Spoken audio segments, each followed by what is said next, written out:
Assalamualaikum warahmatullahi wabarakatuh. Perkenalkan, nama saya Muhammad Aldi Prasetyo. Di sini saya akan melakukan praktik hands-on tentang analisis dan ilmu data untuk TI. Itu nih kode saya. Nah, di sini saya mendapatkan, dan di sini ada lab 12 klasifikasi data. Nah, di sini saya mendapatkan dataset yaitu yang e-commerce translator data. Nah, di sini datanya sudah saya download. Nah, menggunakan algoritma random forest dan logistic regression. Nah, di sini saya menggunakan topiknya algoritma logical regression dan random forest. Langsung saja kita ke kode. Di tahap 1 ini saya melakukan load data atau cek struktur data gitu. Nah, pada tahap 1 ini itu kita itu kita mengunggah data CSV, dataset CSV. Nah, di sini datanya itu saya beri nama data e-commerce tadi saya beri nama dengan data.csv. Biar simple aja gitu. Jadi, nah di sini kita menggunakan import padas itu dengan pengamanan encoding agar kompatibel dengan berbagai format. Nah, kita mengupload file yang saya bilang tadi, lalu kita mengambil nama file secara otomatis yang disimpan gitu.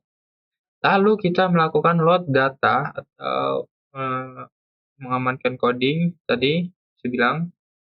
Lalu yang ketiga atau preview data, mengecek 5 data teratas dan mengecek missing value.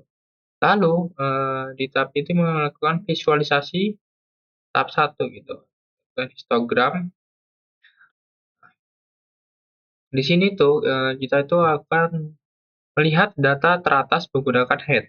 Nah, selanjutnya itu menginformasi struktur data dengan info. Selanjutnya itu jumlah nilai kosong menggunakan if is null. Lalu membuat dataset menggunakan snap. Nah, selanjutnya itu di sini saya juga melakukan visualisasi awal menggunakan histogram untuk fitur numerik dan grafik bar untuk missing value dan heat map itu korelasi. Nah, di sini ada sudah 5 data teratas. Invoice stock kode. Invoice-nya ini, stock kodenya ini. Nah, tahap ini bertujuan untuk memahami karakteristik dataset sebelum proses lebih lanjut.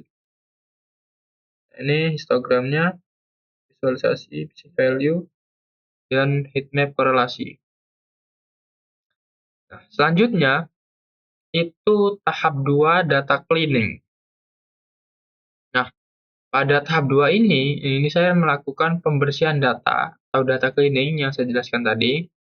Nah, langkah-langkah yang saya lakukan di sini itu adalah mengisi nilai kosong pada data numerik menggunakan median, lalu mengisi nilai kosong pada data kategorikal itu menggunakan modus, menghapus data yang duplikat, dan menyeragamkan format nama kolom agar lebih rapi. Ya, tadi kan penanganan data kosong, udah. Hapus duplikat, menghapus duplikasi. Juga ubah format nama menjadi kolom yang lebih rapi. Dan menyimpan data yang bersih dengan nama data bersih.csv. Gitu.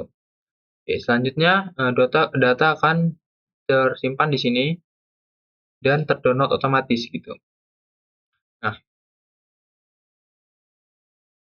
Nah, setelah itu tahap ini penting agar, model tidak terdampak pada data yang tidak konsisten gitu.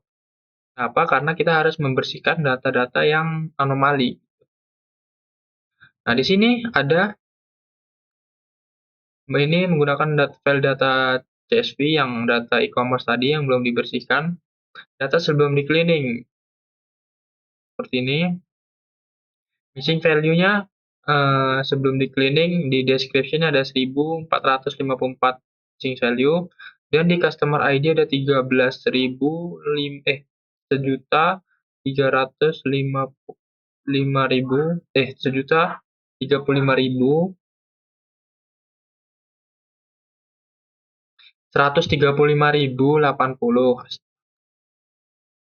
dan tipenya integer gitu. Duplikat itu dihapus sebanyak 5.268 baris ya. Nah, nama kolom terbaru itu ada invoice, Nino, stock code, description, quality, dan invoice date, unit price, customer ID, country, dan objek. Nah, datanya ini disimpan dalam bentuk CSV juga yang bernama data bersih.csv. Oke, gerak. Nah, selanjutnya itu di tahap 3 pre-processing. Nah, pada tahap ini itu saya itu melakukan transformasi data agar siap digunakan oleh algoritma machine learning-nya.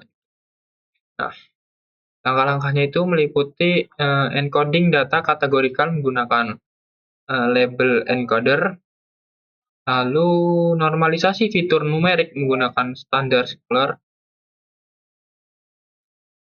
dan standar scalar, menginput file data yang bersih, lalu melakukan visualisasi sebelum pre-processing, histogram numerik pertama sebelum di pre-processing gitu kan, encoding data kategorikal yang saya bilang tadi, gunakan label encoder. Selanjutnya menormalisasi atau standarisasi menggunakan scalar. Selanjutnya itu membuat visualisasi setelah pre-processing, lalu membuat heatmap korelasi tanpa not biar oke. Nah, selanjutnya menyimpan file hasil pre-processing bernama data preprocessing.csv. Nah, di sini ada data sebelum processing gitu. Nah, data sebelum pre-processing seperti ini. Nah, histogramnya seperti ini.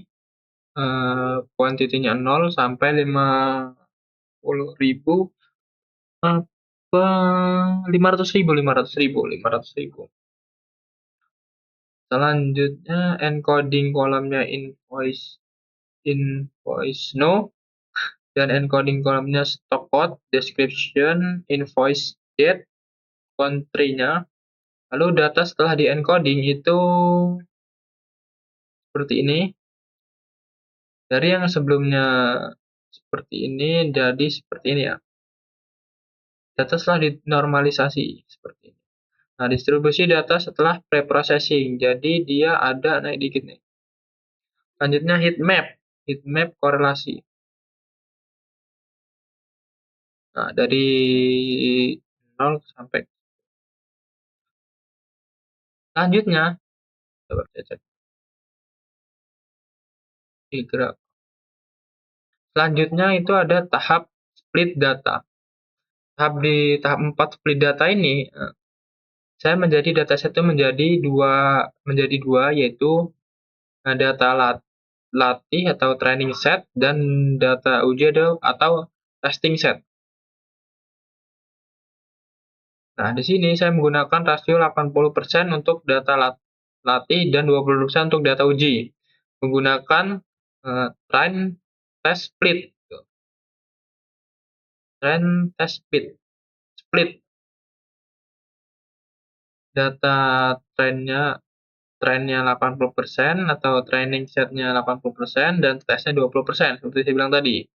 Hasilnya, dan data itu disimpan ke train.cxp, test.cxp, dan train.csv, test.csv. Nah, daftar di kolom dataset. Nah, ini data-datanya itu di X-nya itu ada 536.641 dan di targetnya itu ada 536 sama, cuman beda 7. Nah, di hasil splitnya itu di X train-nya itu ada 429.312 dan di X test-nya itu ada di 107.329. Di Y-train itu ada 429.312. Yang di Y-test itu ada 107.329. Sama seperti yang ini. Nah, lalu data disimpan di yang saya sebutkan tadi. Nah, selanjutnya masuk ke kode 5, tahap 5, yaitu training model gitu. Nah, di tahap 5 ini itu melatih dua model machine learning, yaitu logical atau melatih algoritma yang saya sebutkan tadi, yaitu logistic regression dan random forest. Nah, selanjutnya itu sebelum training saya itu mengubah target menjadi kelas biner menggunakan teknik KiCad.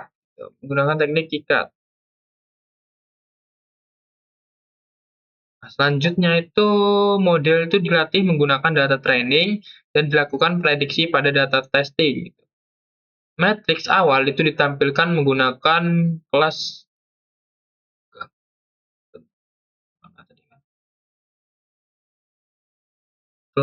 input.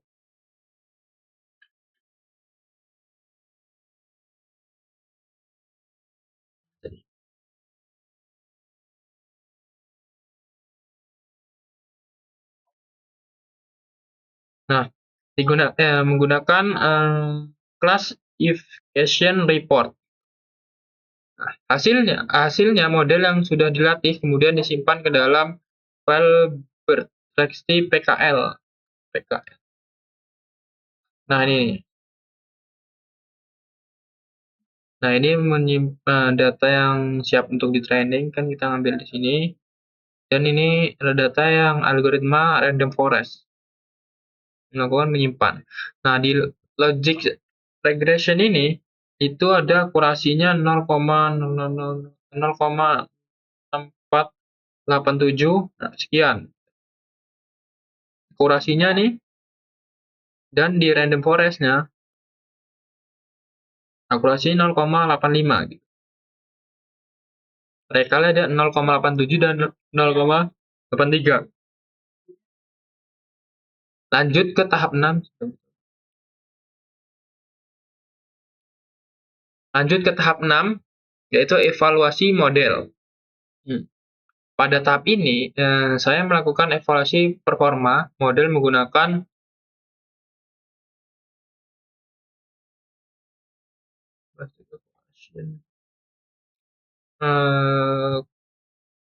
conversion metric, accuracy, precision, recall, dan F1 score gitu. Bagus. Pertama, melakukan prediksi data yang tadi di atas. Nah, masukkan conversion metric logistik itu.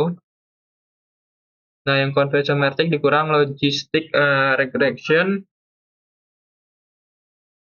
Selanjutnya, conversion metric dikurang random forest. Selanjutnya itu perbandingan akurasi model. Perbandingan antara logistik dan regression random forest. Nah, di sini ada conversion metric dan random forest seperti ini gambarnya. Ini yang pertama ya, yang pertama yaitu yang di conversion metric dan random forest. Dan ini yang kedua, yang ini random forest. Nah, ini ada perbandingannya. Perbandingannya itu random forest lebih tinggi daripada logistic regression.